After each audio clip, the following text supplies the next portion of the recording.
Let's write some attention-grabbing, compelling, and most importantly, persuasive copy for our ads and funnel pages. Timestamps below, along with some other helpful links and resources, including a link to our Sales Copywriter Playbook with all these formulas and more. Now, when it comes to putting together headlines and bullet points and figuring out what to put in your ads and your funnel pages, the core copywriting principles and formulas we'll use in a moment will work for pretty much every niche or industry, but there are some frameworks we can use to make sure we use our persuasion elements in the right way so we actually grab our ideal customer's attention and get them to click or buy. So if you're running ads, you're going to want to use something called the PAS framework. This stands for Problem, Agitate, Solve. This is a great way to grab your potential customer's attention and then compel them or persuade them to actually click on your ad using the agitate and solve elements. So timestamps below, you can always come back to this framework once you've started writing your copy. Now for the rest of your funnel pages, your landing page, your sales page, even your upsell page, you can use a simple copywriting framework called AIDA. This stands for Attention, Interest, Desire, and Action. So here's an example of what it would look like on an actual landing page. And of course, all the copywriting elements we're about to go through help with both of these frameworks. These are just ways to organize all of your thoughts, your benefits, your features, addressing roadblocks and results in a way that allows you to, of course, grab attention and then pull someone through the rest of your copy so they ultimately take the action you want, whether that's a click, buy, or joining your email list. Now, let's go ahead, jump into the nuts and bolts. If you already have a clear picture of who your ideal customer is, here's the timestamp to jump straight over to the headline formulas. So we'll quickly go through this basic exercise to answer the question, who are our ideal customers, what results are they after, and what roadblocks do they face? And these are going to be our cornerstones, and these are going to be the elements that we plug into our copywriting formulas. And copywriting becomes a complete breeze when you start with this exercise, even though it's not so fun. It'll only take you 10 or 15 minutes, and then you can jump into the copywriting formulas. So to answer the first question, we need to understand, how does our ideal customer identify themselves in the context of our niche or industry? So to shortcut this process, let's just go through an example running through these questions really quickly, because I'm pretty sure you just want to get to the formulas. So as an example, we have a small business owner, aspiring artist, runner swimmer, homesteader, mom working from home. And you can always come back and change these later. So then we want to answer the second question, which is, what results are they after? So a small business owner wants to spend less time in their business, right? A runner or swimmer training for a triathlon, working from home, wants to make part-time income, and then homesteader wants to be completely off the grid. Aspiring artist, I totally forgot, wants to have their own gallery. And then we want to move on to, okay, this is who they are. This is the big result they're after. Now, what do they think is getting in the way of achieving that result, right? Because if there was nothing in the way, they'd already would have done it, and they wouldn't care about your funnel or your ad, right? So here's how to answer that next question. For our business owner, it would be, I don't have the budget to hire more people or train employees. For our artists, it could be maybe they don't have enough artwork yet, or they don't think they have enough of a range of their different types of art. Training for a triathlon, maybe they've never biked before, or they never swam, they've only ran and biked, or some combination of those. Let's just go back to the example. Our work from home mom, maybe they don't have time to take another class, learn another skill, being completely off grid. Maybe they think zoning laws are going to get in the way of them being successful with their homesteading, being off the grid or whatever. So this is just a really basic example. Now, what you're going to want to do is you're going to want to come up with multiple results and multiple roadblocks. This is just one example, one run through. So you're going to want to do this so you have at least 5 to 10 in both columns. You have 5 or 10 results, 5 or 10 roadblocks. These are going to easily plug into our formulas. And of course, you can always come back. In this particular example, we'll be using a Facebook ads agency promoting a webinar or course. And so this is what some of those results and roadblocks might look like. Again, we're being super basic. You can get really detailed here. But for now, we'll keep things simple. And if you're still not sure, here are some examples of different situations that are pretty much universal. So as an example here, we have results. People always want more time, they always want more control, they always want more freedom, and of course they most likely always want more money. Now, time, money, freedom, control, these are very common across multiple niches and industries. You just have to modify it for whatever your business and offer is. And then for our roadblocks here, not having enough time, not having enough money, not having enough experience, or believing something external is going to block them from being successful. Our homesteader is a great actual example because you probably would run into some things if you wanted to start a farm in your backyard. The HOA probably wouldn't be too happy with that, right? So there are some real roadblocks that people have to deal with, and some of the roadblocks, they're just in their mind, right? They're just mental blocks. They think they have to overcome them. But more on that when we get to the customer insights in our last section. And of course, you can always come back to your list of roadblocks and results to add more. Now, we're going to shift our focus from our ideal customer over to our product service offer. And this is the only time in the copywriting process you want to do this. And this is because we need to translate our offer into language our customers understand, and more importantly, actually care about. So our offer is full of features while our customers care about benefits. Now, features is what your product service offer does. Benefits is why it matters. So there are two tried and true copywriting phrases you can use to turn turn your description of your product or service into verbiage and language that your ideal customer actually cares about. And we're going to use the phrases "so you can" and "allows you to." Now, stick with me here because this, if you take nothing else from this video, this is like the ultimate shortcut to turning any sentence from just plain old, okay, I guess that's a kind of cool thing, to, oh yeah, that's actually for me. So that's what we're trying to do with our copy, right? So here's an example. We have feature, so you can benefit, and of course, mechanism that allows you to benefit. So let's go ahead and use the first one. How to properly allocate your ads budget, find the right audience, calculate return on ad spend, how to write good ads. Of course, we're using our Facebook ads agency as an example. And then we use "so you can." These are all features, right? These are all things they're going to learn on the webinar or inside of the course. Our ideal customers don't care. So we have "so you can" maximize results with the same budget you have now, bring consistency to your lead generation, quickly scale, eliminate wasteful clicks. And so you can see here, using this very simple phrase, "so you can," we've taken a feature of our offer and turned it into an actionable result and benefit, why someone actually cares. And so whenever you're writing copy, you can always ask yourself the question when you're reading through a sentence or a bullet point or headline, always ask the question, so what? Why do I care, right? We always have to tie it back to a result or a big benefit in this case. Now, with our sentences here, there's one more little copy trick we can do, and that's turning our feature into a mechanism. So this is how it's going to work. So I've highlighted all of our features. This is what our product does, right? This is just plain old, it does this, so you can enjoy that, right? But we can spruce this up a little bit. So what we can do is we can take all of these features and turn them into something called a mechanism. Now, here's a list of mechanisms and power words. We'll get more on power words later on, but essentially what we want to do is give our feature a name. And so this is going to build some intrigue, build some curiosity, and of course, increase the perceived value of whatever we are offering. So as an example here, we go from properly allocate your budget to golden spend ratio. We go from find the right audience to secret fans method. We go from calculate return on ad spend to ROAS squared formula, and write good ads to push-pull copy formula.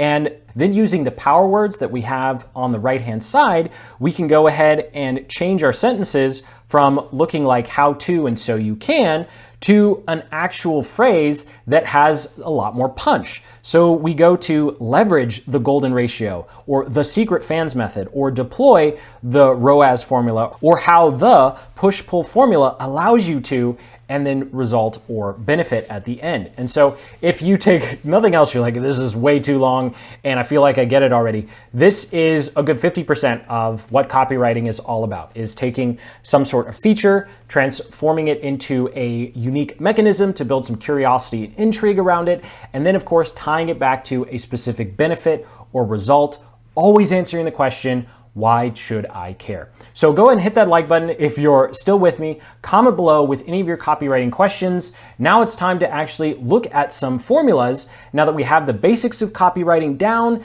and of course we have our own results and roadblocks that we can plug into these formulas. So we'll break down these headline formulas based upon different pages. We'll go through a landing page formula, a sales page formula, and of course an upsell page formula. Now you can use these on any page you want. This is just one way we tend to organize them in terms of the formulas. So let's go ahead and jump right in here. The first one, tried and true, that I almost always use for landing pages is how to result without or even if roadblock, or my personal favorite, how to result in the next time frame even if roadblock. So let's go ahead and just jump into some examples, and then we'll go through the jargon and what the difference is between without or even if, and why including a time frame is so important.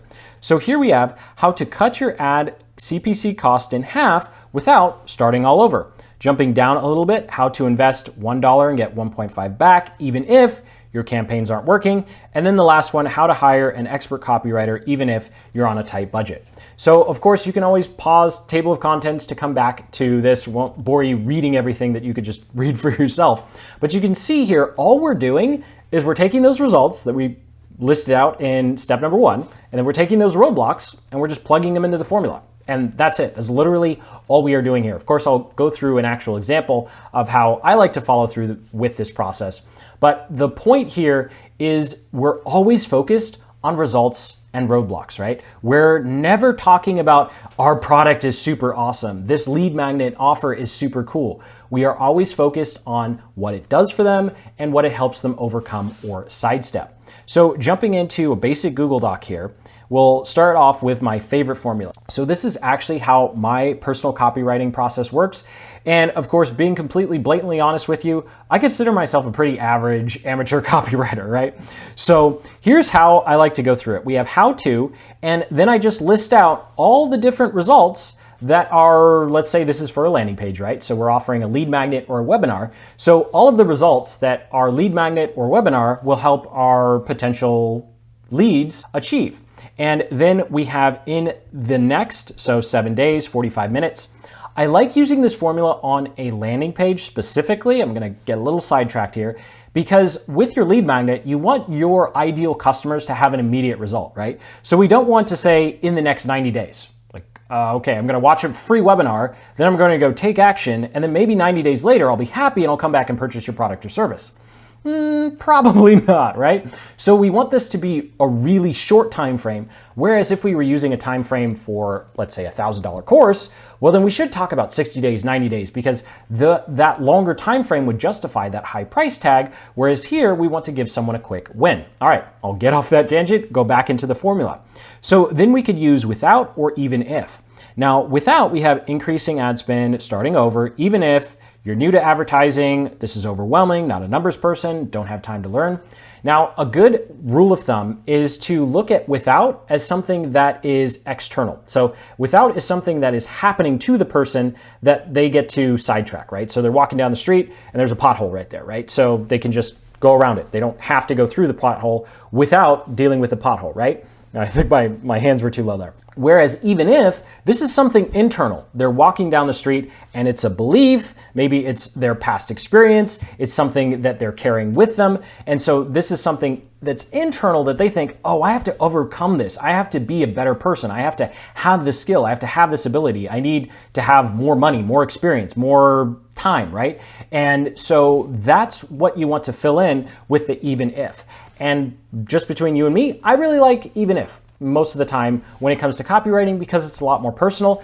However, the downside is it's a lot easier to get that wrong. So just keep that in mind. The less you know about your ideal customer, especially if you're like writing this up for some client and you don't really know who their customers are, without is a much easier one to use because it's easier to find external things than try and look into the internal journey of someone and actually understand their emotional experiences and the key drivers that are actually pushing them. But we'll get to that again when we get to customer insights and looking at the roadblocks to results journey. And so this is how I go through this process. I don't worry about spelling, grammar, or anything else. 2 points when you find the spelling errors, because there's always some in these videos. And then you can see this is how we go ahead and create create our final headline: how to 3x your return on ad spend in the next 7 days without increasing your ad spend. And that's it. Formulas just like this convert really, really well for us. You, of course, can always get much more fancy later on. So now let's go ahead and jump into some formulas for our sales page. Again, timestamps below to skip around. So here we have the power word way to result without roadblock, and how any prospect can now result in just time. And so we'll go through some examples here. The quickest way to find your best opportunities without starting all over from scratch. Jumping down to number 3, the proven way to design winning campaigns without months of trial and error. And then jumping down to the second to last one, how any Facebook advertiser can now invest $1 and get $1.5 back. So hopefully by this point, these formulas are starting to seem a little repetitive.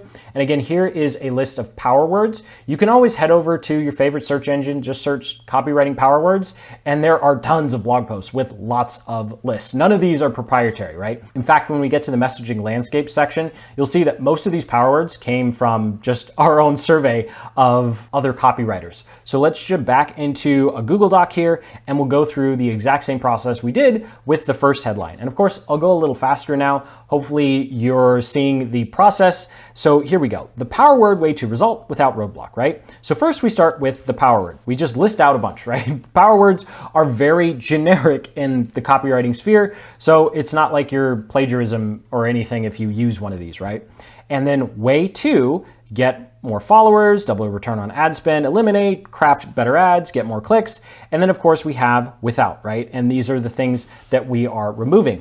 Now, here's why I like using this particular headline formula for sales pages, because especially if we're doing in this instance, we would be promoting some sort of course, right? So we want to talk about our unique way to achieve this big result and overcome these roadblocks, right? Because that's kind of the whole point of a digital product, is you're offering a unique way or a new, secret, little known, proven, battle tested, there you go, there's all your power words, right? Way to overcome something and achieve something. And so when it comes to, especially for digital courses or digital products in general, this is a great formula to use. And of course, you can always mix and match these headline formulas across different aspects of your funnel. So now let's go ahead and jump into the last step of our headline building process, and that is going to be some headlines for our upsell. Now, these are a little different because someone's already purchased from you, right? So we don't need to reinvent the wheel as much, and we can be a little more upfront that we're selling something, right? So here's what we have: the mechanism that allowed me to result, and the mechanism that has prospect, identify your prospect, to result. So here are a couple of examples. You can see that we are creating different mechanisms here and making that the focal point of our headline. And that's simply because someone just purchased, so this is an upsell page. They know you're selling something, right? It's very clear this is another offer. And so we tend not to do as much attention grabbing or intrigue here because we already have their attention. They've already just put trust in us. And so we're more focused on communicating that we have this other awesome thing that's going to allow them to achieve another result or overcome another roadblock. And of course, it's always important that your upsells don't diminish the value of your main offer. So I'll link up in the cards and the description to a full-blown video that goes through different upsell ideas to help you, of course, increase your average transaction value. And so jumping back into our example here, we have access copy get mechanism that allowed me to result. And so we have Facebook ads library, Facebook ad library, your competitor ads, ultimate swipe file. And you can see here that the ad library, what is it? It's just pictures of Facebook ads and landing pages, or our Facebook ad library is pictures of Facebook ads, or the new Facebook funnel template is just a Google Doc with examples, right? But if we say, hey, we have a bunch of pictures of Facebook ads to show you, well, okay, that doesn't really tell me why I want it, right? And that just doesn't sound very cool. At least I don't think so, right? So giving a collection of something a name, saying template bundle or library, it turns what is just a plain old descriptor of collection of pictures and web pages into something that sounds more valuable. And of course, we build that value by tying it to a result. So you can't just say access the Facebook ads library, because that still doesn't really tell our ideal customer who just purchased why they should also make this purchase as well. And so if you have any questions at this point, comment below because I read and reply to every single one. Now we are ready to start creating some bullet points. So when it comes to bullet point formulas, there are a plethora, like there's so many. So we are just going to do a couple here. We'll break them down based upon the stage of your funnel. So we'll go through some landing page ones, sales page ones, and then some upsell ones. Spoiler alert, they're going to be pretty similar. But the main difference between bullet points that you write for a landing page versus a sales page just has to do with the amount of information that you give and the focus on using unique mechanisms for a sales page versus a landing page where you're going to want to be a lot more vague because you're trying to build some intrigue and curiosity to get someone to join your email list. Obviously, intrigue and curiosity can wind up hurting you if you're trying to sell something, right? People do need to know a little more information about what's in your product versus what's actually in your lead magnet. So here are some bullet points for our landing pages. We have the number one mistake prospect group makes that makes a roadblock worse. Then we have the mechanism to power word verb result. That one's going to be a lot easier to put together than it looks. And then plus real life case study of how this exact lead magnet allowed me to achieve result in just time.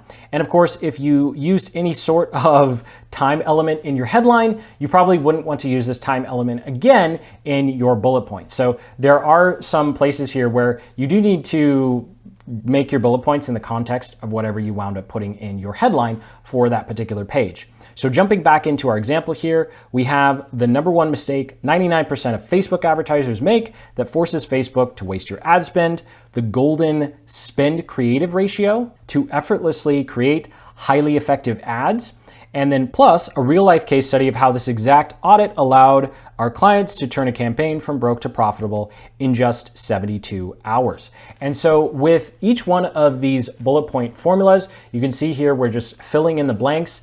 And when it comes to power words, here's a list of power words that you can use for all of your headlines and bullet points, of course. And when it comes to which one to choose, just go with the one that makes the most sense to you. It's not really going to make or break your headline or your bullet points. So let's jump over to an example of how we would actually use one of these formulas. So we have the number one mistake, and then we have prospect group. And with the prospect group, anytime you're identifying your ideal customer or potential lead, you want to make sure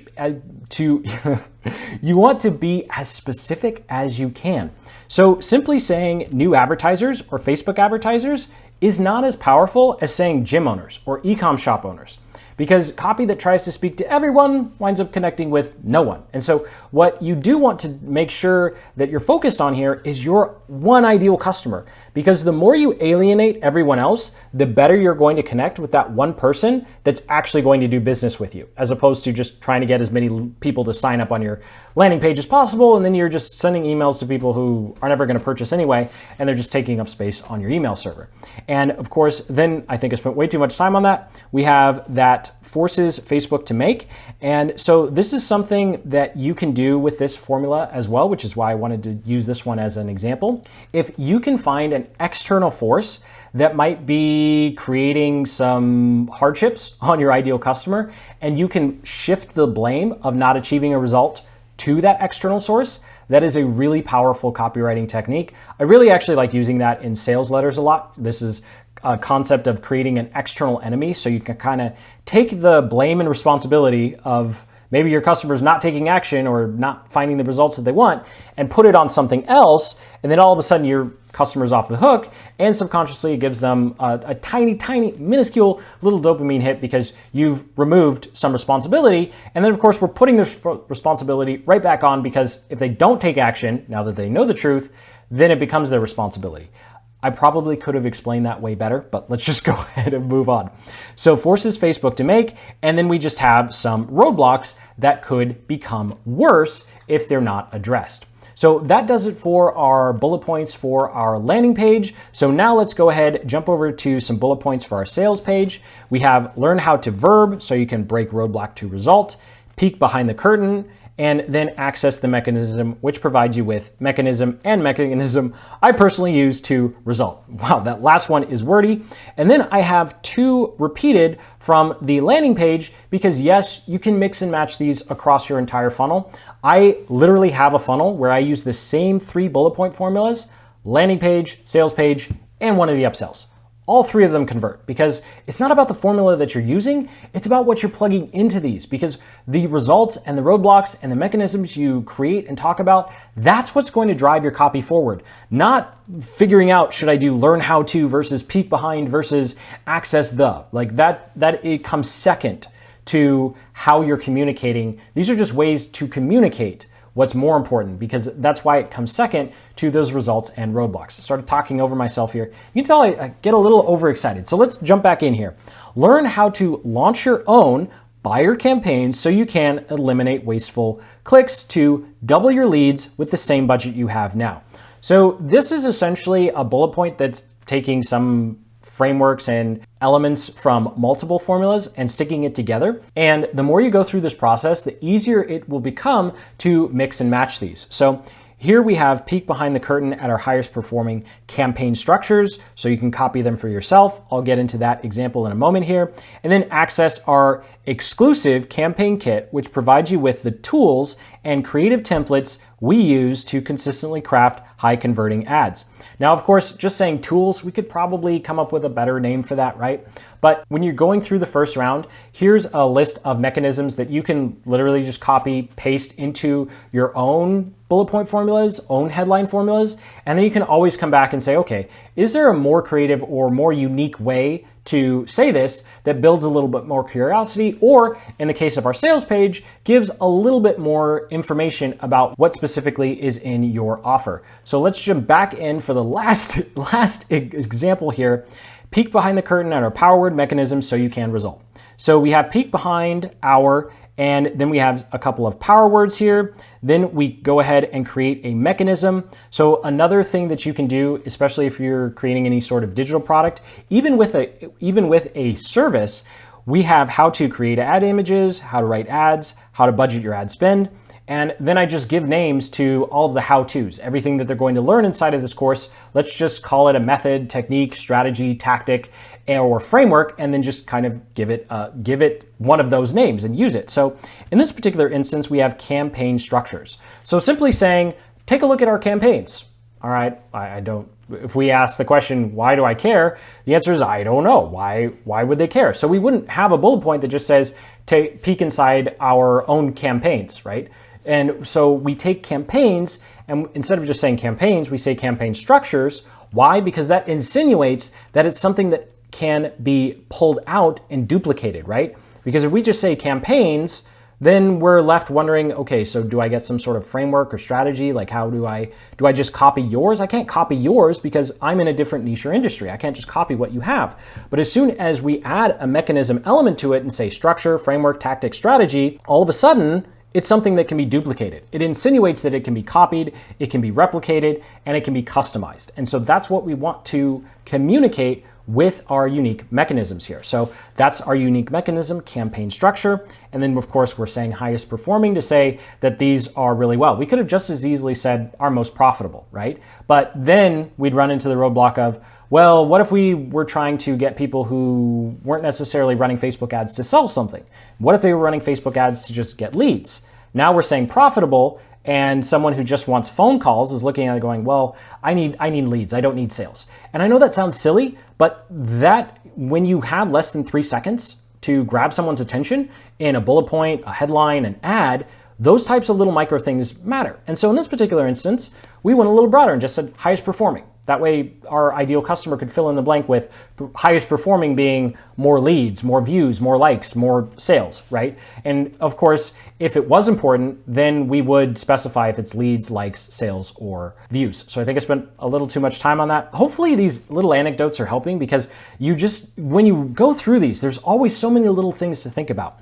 And then of course we have so you can, and then some results that they would ultimately are looking for. And then that gives us our final headline, peek behind the curtain at our highest performing campaign structures so you can build winning campaigns in minutes. And so that does it for all of our headline formulas and all of our bullet point formulas. Comment below if you have any questions. Hit that like button if you're still watching. This has been way longer than I thought it was going to be. But let's go ahead now and jump into the messaging landscape, because there are more headline, bullet point, benefit formulas out there than any of us could ever know what to do with. And that is because once you've gone through these, you're ready to start finding new formulas for yourself. And the best place to look is, of course, your competitors. So think of your 5 top alternatives. That is, if your ideal customer doesn't buy your product or service, what are the top 5 alternatives that they would go to? It doesn't matter how big or small the company is. And then think about the different media sources that your ideal customer is going to. And so these could be magazines, YouTube channels, of course, Facebook or Instagram accounts, blogs, any place they're going to get information. So what you're going to want to do is go look at their ads, go look at their landing pages, join their email list so you can see their sales pages, and then you're going to use a very simple framework to, see what I did there? Very simple framework, method, strategy, tactic, technique, whatever you want to call it, to start deconstructing their copy. So jumping into an example here, we have a landing page from iwillteachyoutoberich.com by Ramet Sethi. I always get his name, Sethi or Sethi? Seth, I think it's Sethi. Anyway, what I'll do is I'll save a picture and then I will paste in the text, and then I will go through and start highlighting the different copy elements. So where are the copy phrases? What are the power words? What are the objections being handled? What are the roadblocks being talked about? The results being promised? And then any clues as to who this landing page is actually for. So how does this particular company identify their ideal customer? What identifiers are they using? And so going through this process with just 5 to 10 landing pages and combination of landing pages and sales pages, you are going to be ahead of 50 to 80% of the other new businesses in your space, because almost nobody does this. But you'll learn a tremendous amount about who your ideal customers are, and maybe most importantly, when you go through testimonials on your competitor sales pages, you'll be able to add to your list of roadblocks, add to your list of results, because it's based on real people. So these are real people who are purchasing products or services from alternative companies, and they're just giving you market research data for free right there. So it is a really powerful tactic and strategy I highly recommend you go through. Now, if you want to shortcut the process, of course, we do have one that you can purchase. So link in the description to our landing page swipe file that is fully annotated just like the one you saw. Now, at this point, you're pretty much good to go, but there's one more step if you really want to take it over the edge, and that is going to be customer insights. That is actually starting to create a system to create a feedback loop on your copy. Now, yes, how your landing pages and ads and sales pages perform, that'll let you know if people are even buying or clicking, right? But there's another step deeper where you can actually start to map out the journey of your ideal customer. And the first step is to imagine your ideal customer and then start making a progression of the different roadblocks you have on your list. So you want to put them in order, because not all the roadblocks happen at once. And so as an example here, we have our ideal customer. He's going through his journey. He's hitting different roadblocks along the way. And then there's one roadblock in particular that is so big or so annoying, so frustrating, it might not even be the biggest one, but just annoying or frustrating, that they finally go look for a solution, a product or service, to get them to the result faster as opposed to just going it alone. And this is different for every niche or industry. And the best way to figure out whether or not these roadblocks are in the right order, once you've gone through this process by yourself, is actually sending out a simple little survey just like this one to your current customers. Now, yes, you do have to have customers, but the good news is you can go through this entire process up until this point without making a single sale. So once you do start making sales, and of course use proper grammar, unlike me apparently, then you can send this out. You can use something like Google Forms for this basic survey, and you'll start to get a feedback loop on who is actually purchasing from you. And just as a little anecdote, after my first 15 sales calls, I literally had five or seven. I said literally, and then I'm giving you a range. So about half of them used almost the exact same sentence towards the end of the sales call, right? And so I made note of that, and I started using that language and verbiage in our funnel so we could get more leads and sales, right? Because the more you interact with your customers, the better you're ultimately going to understand them, which means the better your copy will be. So thank you so much for watching. Sincerely hope you got some value out of this crazy, crazy long copywriting tutorial. Link in the description to grab a copy of our copywriter playbook. It has all of these formulas and more. Also includes places for you to actually type in your different brainstormings and headlines and save them so that you can go through this process and get back to, of course, testing and building other products and services. So hit that like button, subscribe for more deep dive marketing guides just like this one, and ones that are a heck of a lot shorter. And until the next, keep building the business you love.